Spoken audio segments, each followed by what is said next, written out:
আসসালামু আলাইকুম ভিউয়ার্স, আশা করি আপনারা সবাই ভালো আছেন। আমিও ভালো আছি। তো আজকে সন্ধ্যায় চলে আসলাম একটা গোশের রেসিপি নিয়ে। তো প্রথমেই আমি ছাগলের গোশ নিলাম হাফ কেজি আলু কেটে নিয়েছি।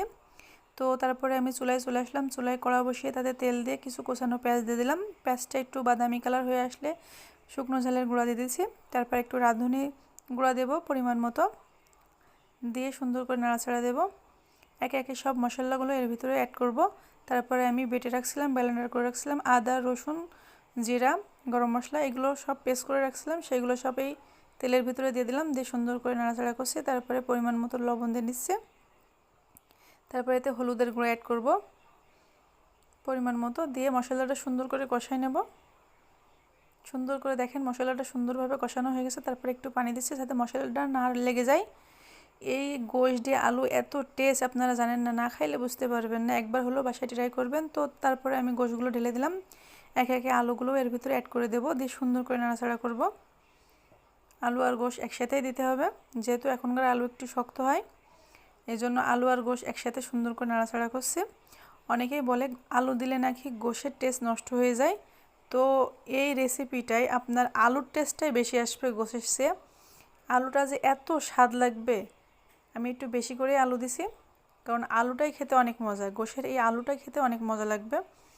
এতে গোশের স্বাদ একটুও নষ্ট হবে না, বরঞ্চ আলুর স্বাদ আরও বেশি বেড়ে যাবে। তো যাই হোক, আমি পরিমাণ মতো একটু পানি দিয়ে নিয়েছিলাম সিদ্ধ হওয়ার জন্য। তারপরে দেখেন ফাইনালি আমি সুন্দর করে কষাচ্ছি, সুন্দর করে কষিয়ে নিচ্ছি। দেখেন এরকম সুন্দর করে কষিয়ে নিতে হবে, একদম ভাজা ভাজা করে কষিয়ে নিয়ে তারপরে আমি ঝোলের জন্য একটু পানি দেবো। বেশি পানি দেওয়ার দরকার নেই, পরিমাণ মতো দেবেন, গোশ অনুযায়ী পরিমাণ মতনই পানি দিতে হবে। আমার এই গোশের রেসিপি এত স্বাদ, আপনারা না খাইলে বুঝতে পারবেন না। আমার ফ্যামিলিতে সবাই পছন্দ করে এইভাবে আলু দিয়ে গোশ রান্না করলে। তারপরে আমি একটা ঢেকনি ঢেকে দিলাম। ফাইনালি আমার গোশ রান্না হয়ে গেছে, আলু টালু সব গলে গেছে। দেখেন কত সুন্দর লোভনীয় কালার চলে আসছে।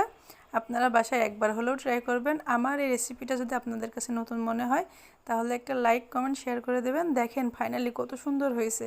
আপনারা একবার হলেও বাসায় ট্রাই করবেন। এটা অনেক মজাদার একটা রেসিপি। আলু দিয়ে গোশের পাতলা ঝোল, খুব সুন্দর লাগে এটা। আসসালামু আলাইকুম ভিউয়ার্স, আশা করি আপনারা সবাই ভালো আছেন। আমিও ভালো আছি। তো আজকে সন্ধ্যায় চলে আসলাম একটা গোশের রেসিপি নিয়ে। তো প্রথমেই আমি ছাগলের গোশ নিলাম হাফ কেজি আলু কেটে নিয়েছি। তো তারপরে আমি চুলায় চলে আসলাম, চুলায় কড়া বসিয়ে তাতে তেল দিয়ে কিছু কোচানো পেঁয়াজ দিয়ে দিলাম। পেঁয়াজটা একটু বাদামি কালার হয়ে আসলে শুকনো ঝালের গুঁড়া দিয়ে দিয়েছি। তারপর একটু রাঁধুনি গুঁড়া দেব পরিমাণ মতো, দিয়ে সুন্দর করে নাড়াচাড়া দেব। একে একে